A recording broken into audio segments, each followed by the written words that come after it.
Hey y'all, welcome back to the party. It's me, your girl, Britt Reacts, and today we are reacting to Visiting an Australian Beach. This is from Gabriel Iglesias. Let's see what he has to say. There we go. Out of all the countries I performed in, my favorite country outside of home is Australia. And I'll tell you why. Australia, much like us in America, has its list of priorities. You know what's not on their list? Political correctness. Oh. They do not care about your feelings. It's like a country full of Daves. Dave Chappelle? Believe it or not, it's very refreshing to be around such a large group of people who speak their minds so freely. And if you know that before you go there, you're gonna have an amazing time. But if you don't know that and you show up, it is a culture shock and a half, because I showed up and I didn't know. Yeah, I had never never heard that before. I have recently started following this influencer. She's a mom. And there are some type of people of color. Said that like, I don't know their cultural ethnic background, but they have melanated skin. They're not like black, but they're brown in some way. And she did mention that like where they are, and I think she said in Sydney. She said they don't have a lot of like ethnic hair products. Like she's like, all the hair products are literally just for like white people or people with like non-ethnic textured hair. She said white people, those are the words she used. And it just, I don't know anything about Australia, but it just spoke to, I guess, maybe at least the lack of diversity in at least that part of the world, Sydney. Not of the world, but of Australia. I say all that to say that's the like extent of what I know or what I've heard about Australia. So now I'm learning this. I'm like, oh wow. So what? People just say whatever they want. I feel like people say whatever they want here and then say freedom of speech, right? No? Okay. I've rambled, got way off topic. Let's go. Everybody says you got to see the beaches, and I went to the beach. I had people coming up to me.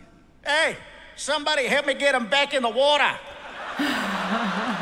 Yeah, look at right there, big fella. Look at you right there. Oh, look, he's moving. Oh, he's crying. I bet it tastes like gravy. He's got a good accent. It's not bullying if everyone does it. Yeah, that being said, I'm in Australia, Sydney, Australia, at the Opera House. For me, it was one of the most iconic places I've ever got to perform in. Do you agree with that? It's not bullying if everyone does it? Oh, sorry. Let me know in the comments, do you agree with that statement? It's not bullying if everyone does it. I don't know if I agree with that statement. Opera House. For me, it was one of the most iconic places I've ever got to perform in. It was bucket list, definitely. After the show, I wanted to go hang out with some Aussies and see what that was like. I'm hanging out at a pub. First things first, Australian people do not drink Foster's beer. That's an American thing. They don't drink that over there. I tried ordering one to fit in, didn't go over well. I don't know what that Bartender looked is. at me. Foster's Hey, beer. you like the taste of piss, do ya? Okay, don't order that again. So I'm hanging out with these two Aussies, and we're drinking a rum called Bundaberg. At first glance, it looks like a Coca-Cola bottle because there's a polar bear on the front. And then you drink it, and you're like, that's not Coke. So far, I mean, I understand political correctness just means like saying things in a non-offensive way. But I don't feel like the things he said have been like that bad. Oh, maybe he's getting there. Maybe I'm jumping the gun. As we're talking, a third Australian joined the conversation. And he sounded a little bit different from the other two. He had more of a raspy voice. More like, all right, yeah, mate, yeah, all right. Oh. He sounded like a drunk pirate underwater. These two guys didn't like him, so they called him a name and they left. And now it's just me and drunk pirate. We're talking about life in America, life in Australia, talking about our differences. He tells me that he's a professional knife maker. He's showing me how it's done. He's showing me pictures. We wind up polishing off 3 bottles of this rum. And drunk wasn't even the right word to describe oh, Jesus. our level. My tour manager, Ryan, he comes up to me and he says, Gabe, time to go. And I look at Ryan and I'm like, but Ryan, I just made a friend and he makes knives and they're pretty. My tour manager always knows how to talk to me no matter what condition I'm in. If I'm drunk, he knows better than to talk to me like I'm an adult.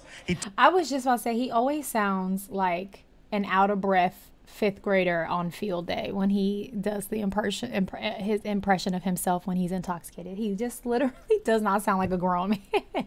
Talks to me like I'm 2. He looks at me and he says, hey, buddy. You hungry? Oh.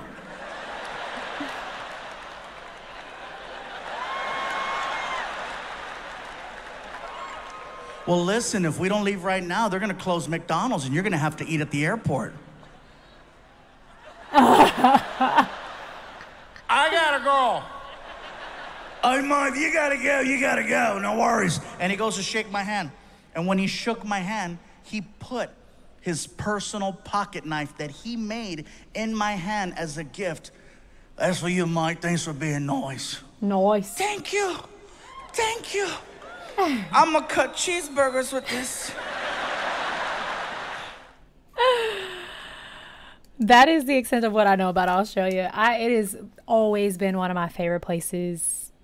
Like, as far as like, I'm fascinated by it, and I just pray before I leave this planet that I get to visit Australia, because the people there seem really cool, and I hear the food is yummy. So yeah. Anyway. That was fun. Let me know about that bullying situation. Do you think that's true? Or is bullying just bullying? I feel like the more people, the worse, right? No? All right. Anyway, go and have the day you deserve. Peace.